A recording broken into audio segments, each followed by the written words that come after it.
दिन धर तुम ना कौन को स्कूल आस प्रोजेक्ट ना कौन प्रासनपुर स्कूल आसी आम प्रोजेक्ट ना हूँ प्राकृतिक फ्रिज। प्राकृतिक फ्रिज तमें आम जो फ्रिज व्यवहार करूँ ताठू ये फ्रिज टी भिन्न। अच्छा कौन भिन्न आम जाना कारण आधे बाली आउ पानी साहाय्य आम सुरक्षित रखिपार फल ये जो कपड़ा ये कपड़ा द्वारा कौन तुम करुच ये कपड़ा द्वारा आम सूर्य को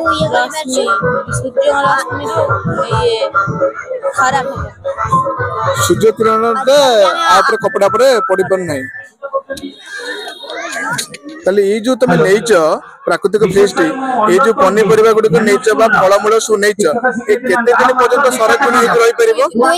2 दिन पर्यंत संरक्षण रही पार तो 2 दिन भीतर हम पुणी व्यवहार कर परिबा।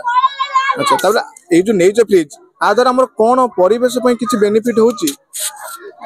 हां परिवेश पे किछि बेनिफिट होची कोन होची कहि परिबो किछि सुरक्षा तमने आमे जो विद्युत शक्ति द्वारा जो फ्रिज टी घरे व्यवहार करूछु ताकू व्यवहार करबा द्वारा कौन क्षय क्षति होची आ तार जो विकल्प तमे नहींच आकु जो व्यवहार करचंती आर कौन उपयोगी होची समाज पई बा हमर प्रकृति पई।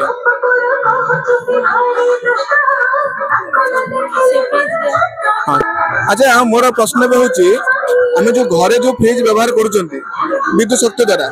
से फ्रिज आ ये फ्रिज भीतर फरक कौन हम एटा काई बाछी विद्युत फैक्ट्री रे जो फ्रिज टी होची ता द्वारा हमको से जो गैस टी सीएफसी गैस टा बारुची आधे सीएफसी गैस टा ये करू नहीं हो नहीं बारू नहीं। अच्छा अच्छा हो धन्यवाद।